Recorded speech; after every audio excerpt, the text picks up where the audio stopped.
ସୁଭଦ୍ରା ଯୋଜନାକୁ ନେଇ ବଡ଼ ଖବର। 3 ଦିନରେ 2 ଥର ମିଳିବ ଟଙ୍କା। ଡବଲ କିସ୍ତି ପାଇବେ ହିତକାରୀ।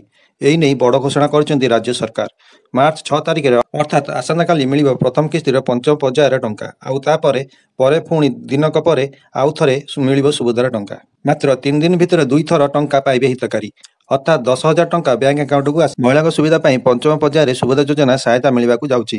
ଚଳିତ ମାର୍ଚ୍ଚ 6 ତାରିଖରେ ଗୋଟିଏ କିସ୍ତି ଏବଂ ମାର୍ଚ୍ଚ 8 ତାରିଖରେ ଅନ୍ତର୍ଜାତୀୟ ମହିଳା ଦିବସରେ ଦ୍ୱିତୀୟ କିସ୍ତି ପ୍ରଦାନ କରାଯିବ। ସୁବିଧା ହିତାଧିକାରୀଙ୍କ ସଂଖ୍ୟା 1 କୋଟି ପାର ହେବାର ବେଳେ ମାର୍ଚ୍ଚ 8 ତାରିଖରେ ଏକାବେଳେ ସମସ୍ତଙ୍କ ଖାତାକୁ ଯିବ ସୁଭଦ୍ରା ଯୋଜନାର ଟଙ୍କା। ଏହାଦ୍ୱାରା 1 କୋଟି ଅଧିକ ହିତାଧିକାରୀ ଉପକୃତ ହେବେ।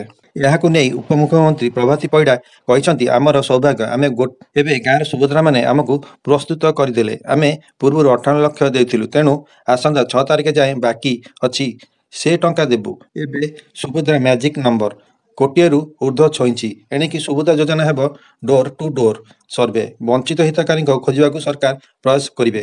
ମାର୍ଚ୍ଚ 31 ଯାଏଁ ଆବେଦନ ବନ୍ଦ କରି ସର୍ଭେ ହେବ। ଏଯାଏଁ ସୁଭଦ୍ରାରେ 1 କୋଟି 8 ଲକ୍ଷ ମହିଳାଙ୍କ ଆବେଦନ କରିଛନ୍ତି। ପ୍ରଭାତୀ ଆହୁରି କହିଛନ୍ତି, କୋଟିଏ ମହିଳା ଏବେ ଗୋଟିଏ କଥା କହିବେ। ମହିଳା ଦିବସ ପୂର୍ବରୁ କୋଟିଏ ଛୁଇଁଲାଣି ସଂଖ୍ୟା। ମାର୍ଚ୍ଚ 8 ତାରିଖ ସମସ୍ତ ହିତକାରୀଙ୍କ ଖାତାକୁ ସୁଭଦ୍ରା ଯୋଜନା ଟଙ୍କା ଯିବ। ଆଉ ଏହା ଏକାବେଳେ ସମସ୍ତଙ୍କ ଖାତାକୁ ଯିବ। ତେବେ ନୂଆ ଆବେଦନକାରୀଙ୍କ ପାଇଁ ମାର୍ଚ୍ଚ 31 ହେଉଛି ଶେଷ ତାରିଖ। ଏହି ତାରିଖ ମଧ୍ୟରେ ଆବେଦନ କରିଲେ 3ଟି କିସ୍ତିର ଟଙ୍କା ଏକାବେଳେ ମିଳିବ।